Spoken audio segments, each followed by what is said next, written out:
In a skyscraper where no one dared to breathe in front of the CEO, silence ruled like law.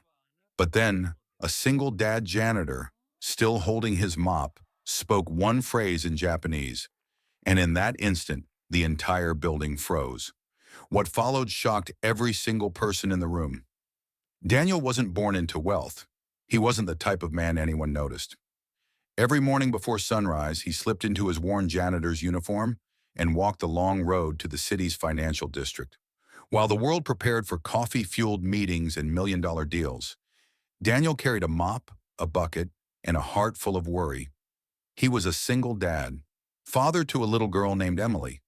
His world revolved around her smile, but behind her laughter were unpaid school fees, worn shoes, and questions she was too young to ask. At night when she slept, he counted coins at the kitchen table, wondering if tomorrow's pay would be enough for food. And yet, no matter how heavy the burden, Daniel carried it with quiet strength. Because he had a promise to keep.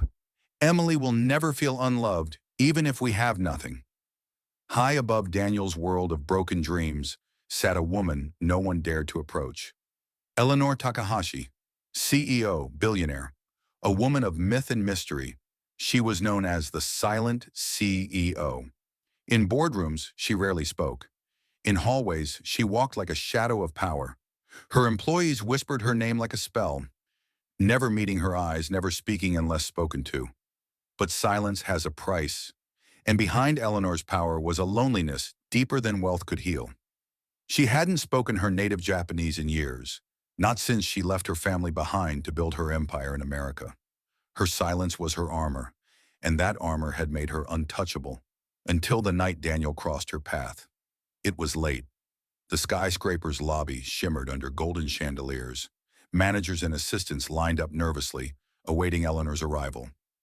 Daniel was there, mop in hand, polishing the marble floor, invisible, as always. Then the elevator chimed. Eleanor stepped out, perfect, sharp, silent. Her heels clicked against the marble. Click, click, click. Like a countdown no one could stop. The employees bowed their heads. No one spoke. No one dared. But then, her eyes drifted, just for a second, to the janitor, to Daniel. And in that second, something unexplainable happened. Daniel, still holding his mop, looked up and spoke. Not in English, not in whispers, but in Japanese. "Otsukare-sama desu," he said softly.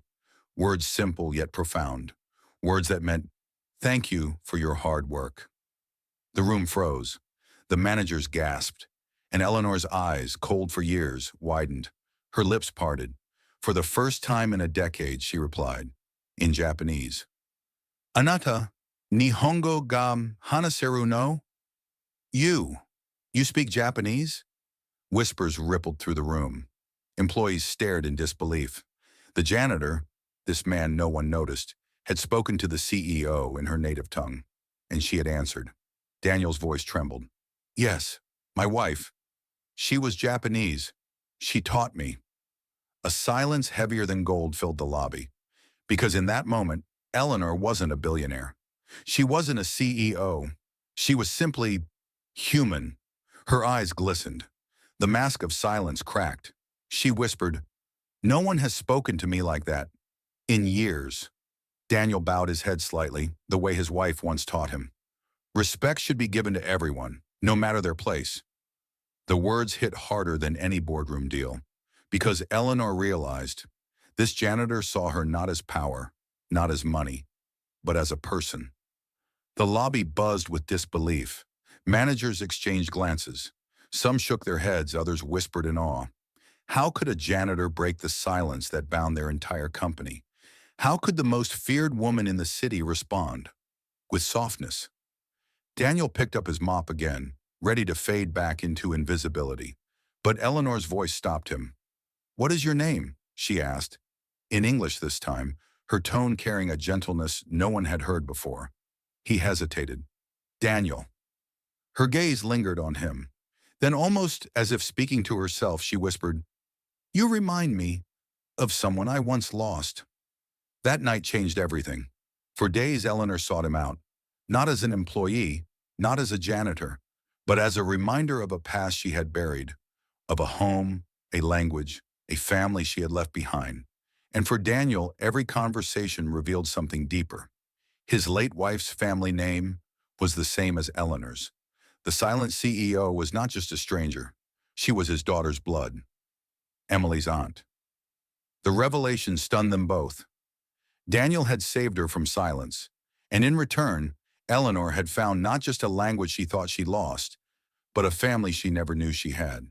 For the first time, wealth and poverty, power and struggle, silence and speech, all melted into something greater: connection.